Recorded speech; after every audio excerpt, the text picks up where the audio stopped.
So during the Masters, you may have seen Siwoo Kim putting with his 3-wood. And that's because on the par 5 15th, he damaged his putter after slamming it into the ground. So I thought it'd be a good idea to break down what you need to know about damaged clubs on the course.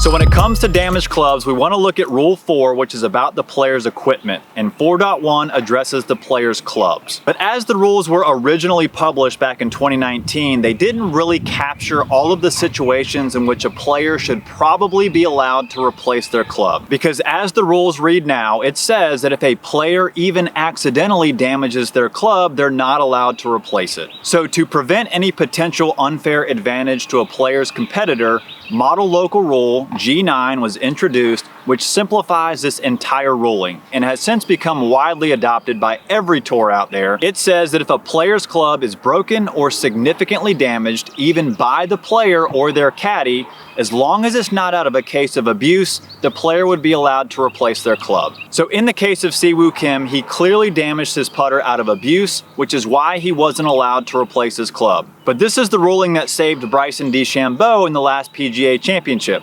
After he hit one of his tee shots, he leaned on his driver to pick up his tee, like everybody does, and his club head snapped off. This obviously wasn't a case of abuse and was just a pure accident, so he was allowed to replace his club. And that's exactly what he did. He sent one of his team members off to the tour van to get a new shaft so he could replace his club. When replacing a damaged club, there is a couple restrictions you need to be aware of.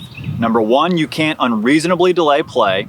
Number 2, you can't add or borrow clubs from somebody else who's also playing the course that day. And number 3, you can't build a club from parts that are being carried by somebody. And carried is the key word in this restriction. If Bryson had a spare shaft or club head in his bag that he was carrying around, he would not be able to use those parts to replace his club. And the same would be true if his caddy or anybody else in the group following him was carrying parts. But if you have parts in your car, in the parking lot, or in the clubhouse locker room, or in Bryson's case, on the tour van, those parts aren't considered to be carried by anybody, so it would be permissible to retrieve those parts to replace your club. It's also important to note that when you're replacing a damaged club, you must take that damaged club out immediately. And you can do this by simply telling the people in your group that you're taking that club out of play, or by taking some other action that clearly indicates that you're taking the club out of play.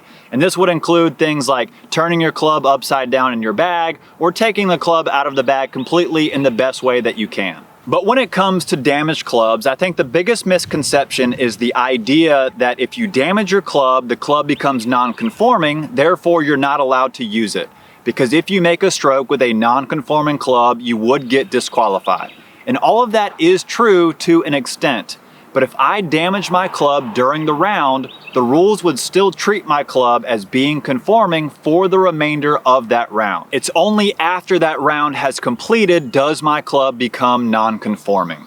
This means that I can continue making strokes with my damaged club without penalty, and I can even go as far as to try to repair my club, restoring it back to its original conditions as closely as I can prior to when the damage occurred. For example, if I bent the shaft of my putter, there would be no issues with me trying to bend it back into place. So here's where things get interesting. Let's say that I'm playing a tournament, it's a stroke play event, and early on in the round, I get frustrated and I slam my putter into the ground and I bend the shaft. Because I damaged my putter out of abuse, I'm not allowed to replace it, but I am able to bend it back into reasonably playable condition, so I decide to use it for the remainder of that round. After 18 holes, I'm tied for first place with one other player, so we need to go to a playoff. In a stroke play event, playoff holes are considered a new round. So even though I've been playing with my putter all day long, because the round in which I damaged my club is now over, my club would become non-conforming for that playoff, a new round. So if I took my putter into the playoff and I putted with it, I would be disqualified. It would be a heartbreaking way to lose, but not all is entirely lost because Rule 1.3c2 does have some protections for this situation. It says that if a player commits an act in a playoff playoff of a stroke play event that results in disqualification, they would only be disqualified from the playoff and not the competition itself. So in other words, I would just lose the playoff. It goes on to say that the player is still entitled to whatever prize may have been awarded in the competition itself. So in the playoff, I lose the playoff to the other person, I come in second place, whatever prize was awarded to second place, I would still be entitled to. In match play, there is no issues because if you have to go into extra holes to determine a winner, the extra holes are considered a continuation of the same round. So because you're in the same round in which you damaged your putter, there would be no issues with using it in those extra holes.